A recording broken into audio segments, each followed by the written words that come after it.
We're going to move on now to our guest speaker. She's going to talk about her presentation is called Downloading Calm. Her name is Lindsay Miner, and she's from the McCormick Institute for Early Childhood at National Louis University. Lindsay, thank you so much for your patience while we get through some of this important information, and I'm going to hand it over to you now. Thank you. Good morning, everyone. I'm just going to share my screen really quick.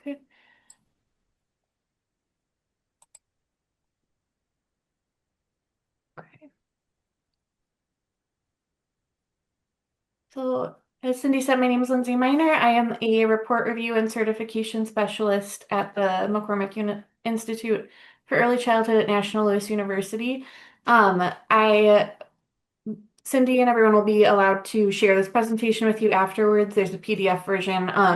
It gives a lot more information on National Louis and the McCormick Institute. If you're looking for additional resources, we have a lot of support for in terms of research and quality assessment and support for administrators. So you can find that earlier on in the presentation. But I'm coming to you guys from Chicago, Illinois today.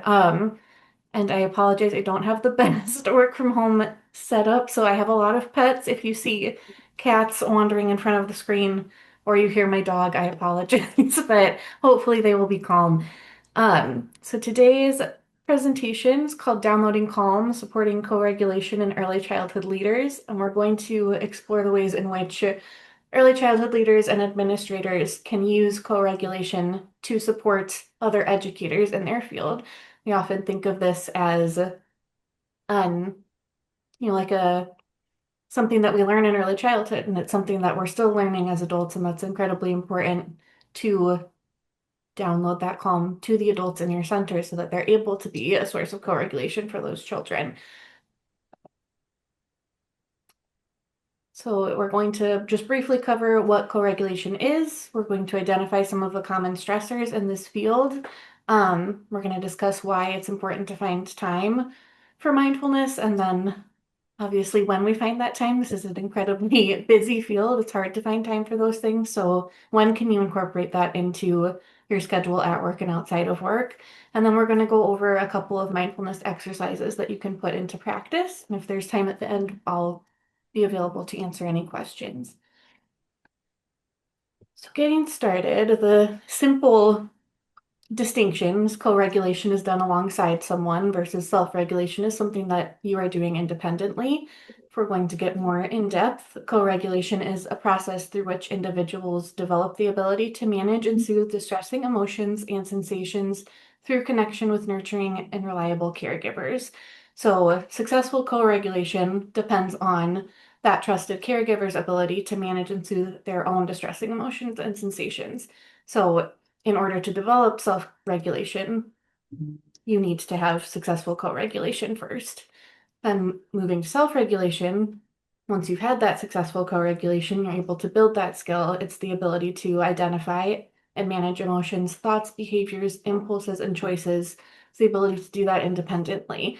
So there have been a lot of research about self-regulation, the importance of that skill, and self-regulation has shown to become a key component in developing healthy social emotional development, in developing healthy emotional well-being. It has an impact on your physical health, on academic achievement, and on socioeconomic success. So it is a really important skill for us to be developing for ourselves and helping develop for children through co-regulation. And self-regulation, as we just discussed, is dependent on co-regulation through warm and responsive interactions and modeling with caregivers. So these are interdependent skills. You can't really have one without the other, which is why it's important to discuss co-regulation and to understand that you can co-regulate as an adult. It doesn't have to just be you are co-regulating a child. An adult can help you co-regulate as well. There are also skills that can be taught and strengthened at any age. I think a lot of times we think of this as, co-regulation is a really, really early skill, and then, by the time you're getting into that higher executive function, you should be able to self-regulate on your own. And then maybe as an adult, we feel kind of ashamed if we don't have great self-regulation skills, and that's not something to be ashamed of. It's something that we can teach and we can learn at any age.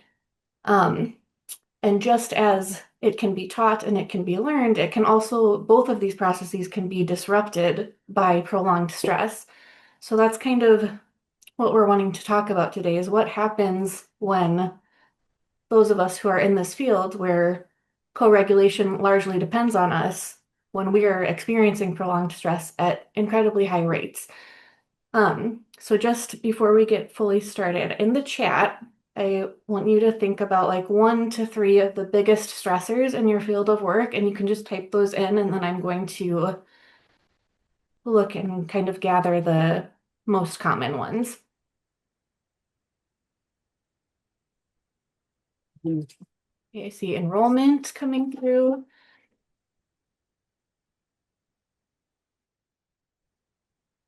Dysregulated students, the number of children with special needs in each classroom, challenging behavior. Staffing is coming up consistently. Yeah, staffing, enrollment challenges, challenging behaviors, staffing.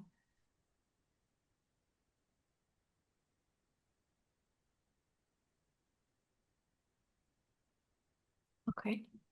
Yeah, staffing, enrollment, challenging behaviors are financial constraints. So being able to pay staff well, having time to train staff, inadequate resources for staff, fitting the workday into the workday. That's a huge one. Um, okay. So this is probably not going to be a shock to any of us here, but there was a study done by RAND that public pre-K teachers nationwide reported experiencing stress at nearly twice the rate of similar working adults in other occupations. Which again, I think any of us who have been in this field, that's not a shock, but it is incredibly important to have that information because we're talking about a field that relies so heavily on emotional regulation. Our emotions have to be able to be regulated in order to teach children that foundational and really important skill. And when we're facing constant stress that isn't really being addressed, that obviously impacts the ability to develop those skills. So a lot of these skills or a lot of these stressors were mentioned, but low levels of compensation, it's incredibly hard to make a living in this field. The lack of support and resources in addressing children's challenging behaviors and mental health needs. Um, Navigating teaching and learning during and after a global pandemic, that's something that like we are still seeing the impacts of that and we don't fully understand it yet. We don't have all of the research on what uh what this all led to, but we know that we're seeing impacts of it.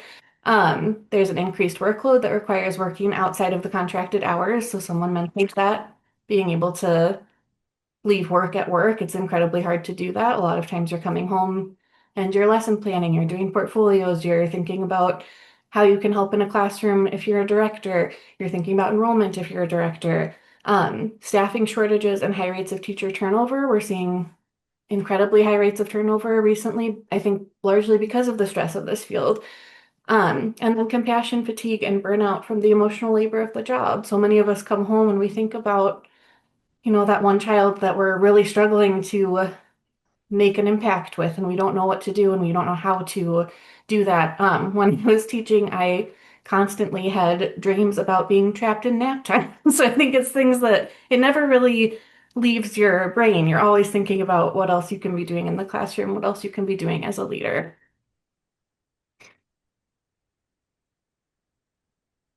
So, with all that being said, it's important for us to understand why we find time for mindfulness. And mindfulness is a skill that will help us co-regulate. If you're an administrator, it can help you co-regulate your staff. If you're a teacher, it can help you co-regulate child and the family. And we kind of hear this phrase a lot, you can't pour from an empty cup, or you have to put on your own oxygen mask first. Um, and that was a phrase that really bothered me a lot of the time as a teacher because sometimes you feel like you have no other choice. You feel like your cup has been empty for weeks and you have no other option than to continue pouring from it. So I think that's where we want to look at mindfulness as a strategy that doesn't take up a ton of our time, but it can be something that we slowly build and it slowly refills that cup. So your stress can transfer on to others. So, as the trusted caregiver in your space, children and adults rely on you to co-regulate. So, parents rely on that. And then, if you're an administrator, your teachers rely on you to co-regulate.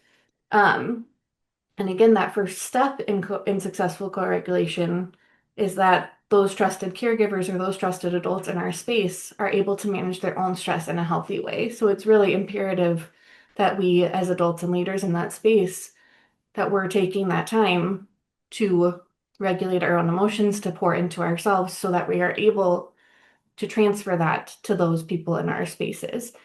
Um, and we're living in really unprecedented socioeconomic and political times. There's higher levels of workplace stress. There are many things at the federal level that are impacting this field that we don't have any control over.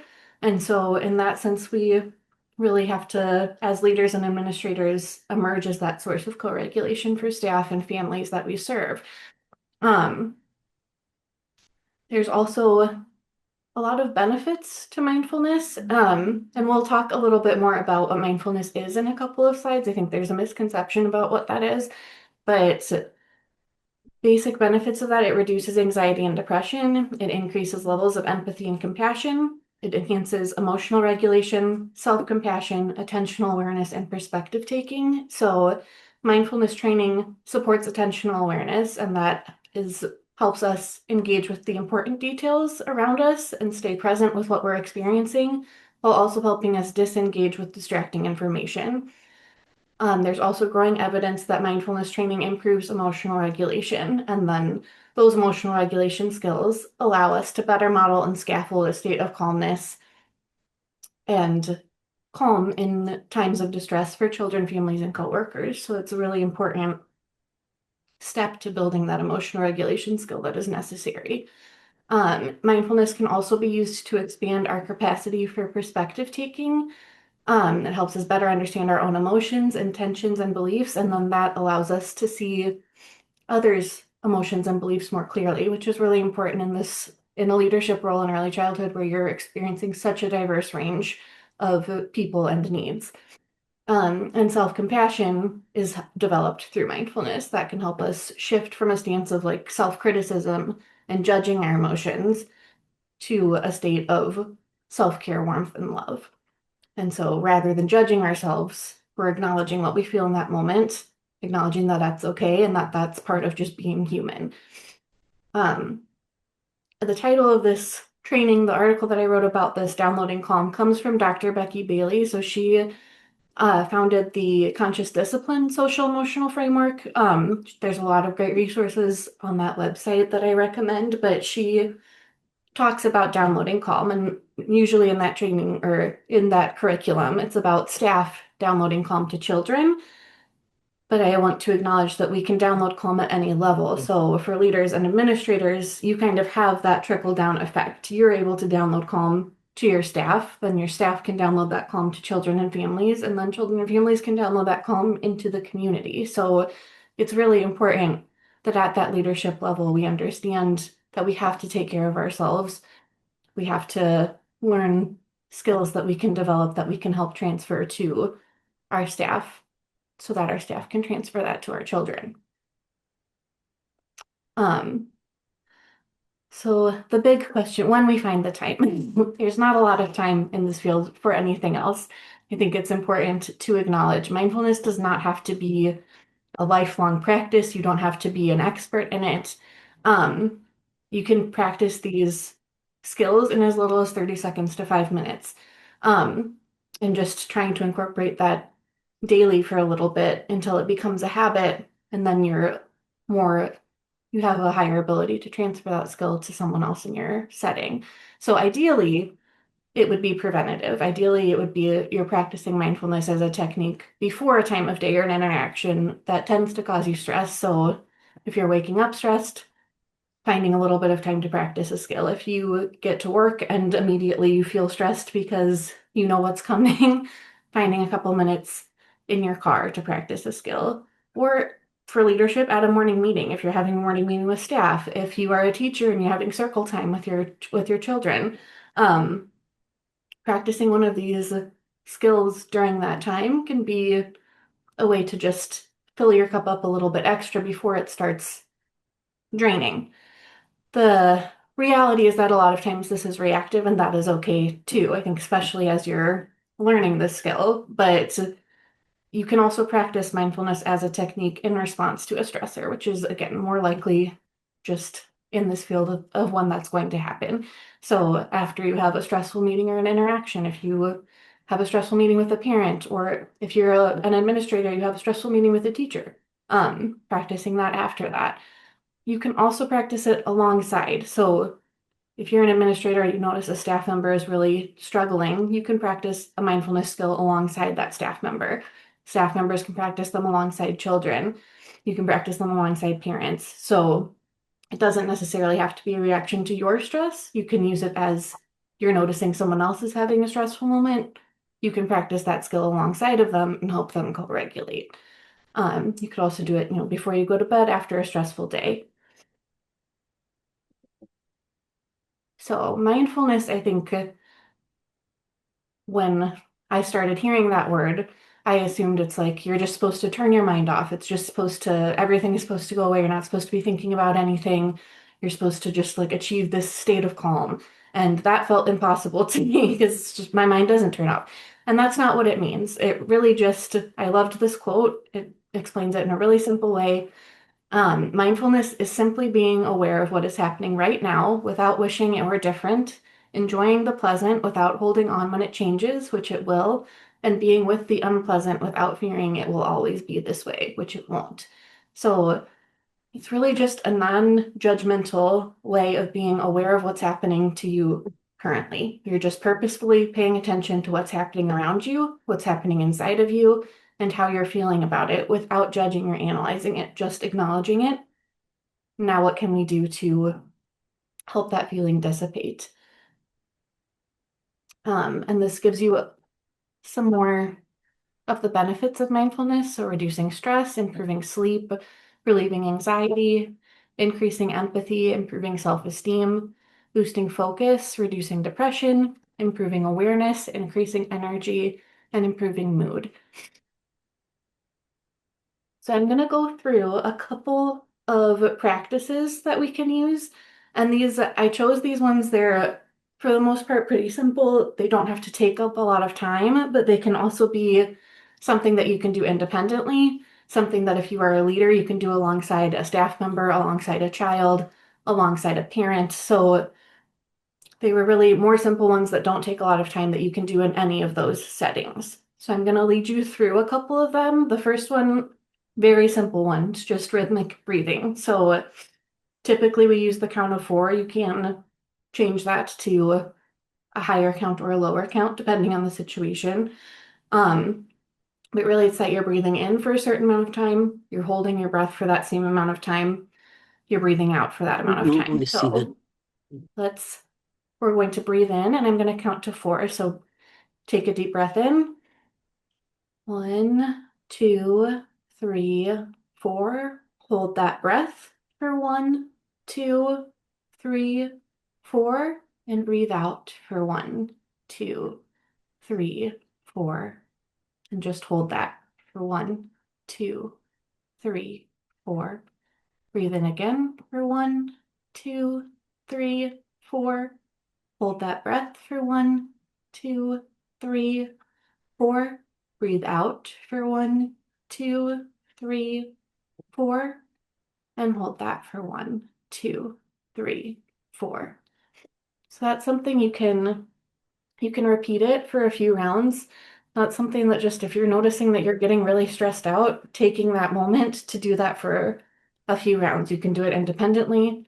If you're with a child that's really dysregulated, breathe in with that child, model that for them. If you're with a staff member, do it with them and model that. Just repeat it and then notice how you're feeling afterwards. If that was helpful for you, it's a great tool that you can continue to use. If it's not, maybe we try something else. This one was my absolute favorite as a teacher. And so I think it's a really great tool. One of my administrators taught it to me. I think it's a super helpful one within the classroom. So you can teach this exercise to staff members. You can practice it alongside them, and the staff member can practice it alongside a child, but it's basically you're using your five senses, so you're really grounding yourself in what's happening in the moment. But so first you start with see. You look around and name five things you can see. So if you're doing that with a child, you can pick them up, walk around the classroom. Let's name five things that we see right now. Then you move on to feel. You're going to notice and describe the texture of four things that you can feel or touch. Then you'll listen, notice and name three things that you can hear. Smell, notice and name two things that you can smell. And then taste, notice one thing that you can taste. So this is something if you're not eating, you're just going to focus on the sensations in your mouth, like your teeth and your tongue.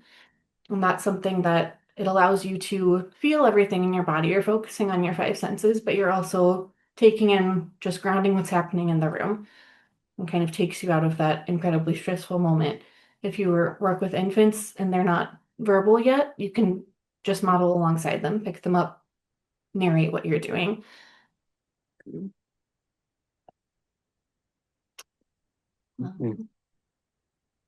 Okay, this is the stop strategy. So this one is a little more helpful for like administrators to do alongside a staff member that they are noticing is feeling stressed.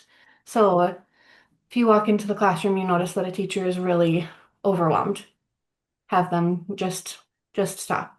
Stop what they're doing, pause, focus on how they feel, have them take a deep breath. You could do that rhythmic breathing with them a couple of times, but just encourage them to notice how it feels to like stop and take a breath.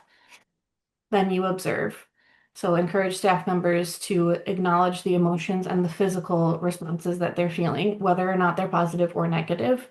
They're allowed to say if they're feeling negatively, there's no judgment associated with that, and then acknowledge Okay, that those do what feelings you should be doing. Study, you should be studying this, you should be setting up the room. are valid, that they're momentary, and that they're manageable.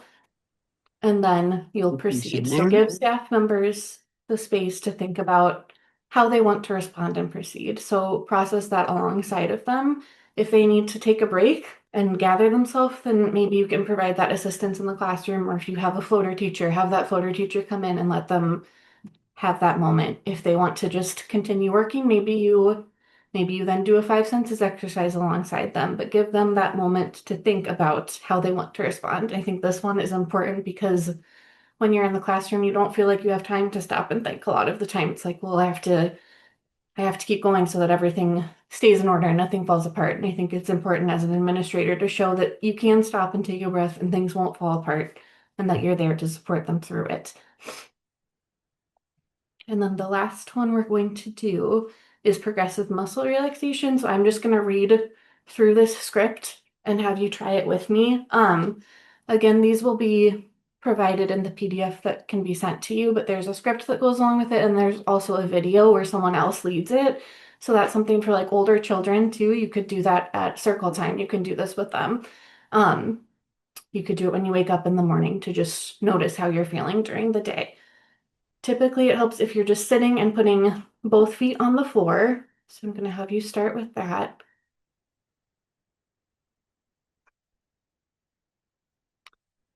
Okay, you can shut your eyes if you feel more comfortable. You can leave them open. But we're just going to start by taking a deep breath and holding that for a few seconds. So breathe in and release that breath slowly. Let the tension leave your body. Take another deep breath in. Slowly release the air. We're going to do one more. Take another deep breath. Slowly release that breath and imagine that it's tension leaving your body as you're releasing that breath. Now we're going to start with your feet. So feel your feet on the floor. You're going to start by tensing your feet. So curl your toes and the arch of your foot, and then hold that tension there for about 5 seconds. 1, 2, 3, 4, 5. Now release the tension in your foot and notice how it feels for your foot to relax. So we're going to move up to your lower legs. So tense the muscles in your calf. So hold that tension tightly for 5 seconds.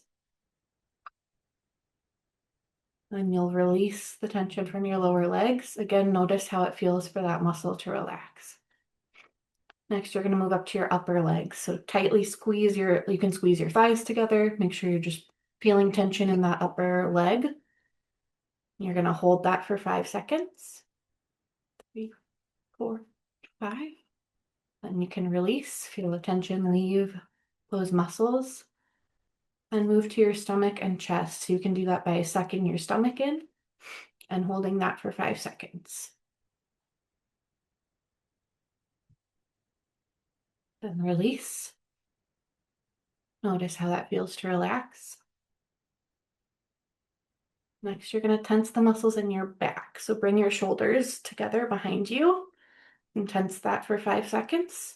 2, 3, 4, 5. Then release that.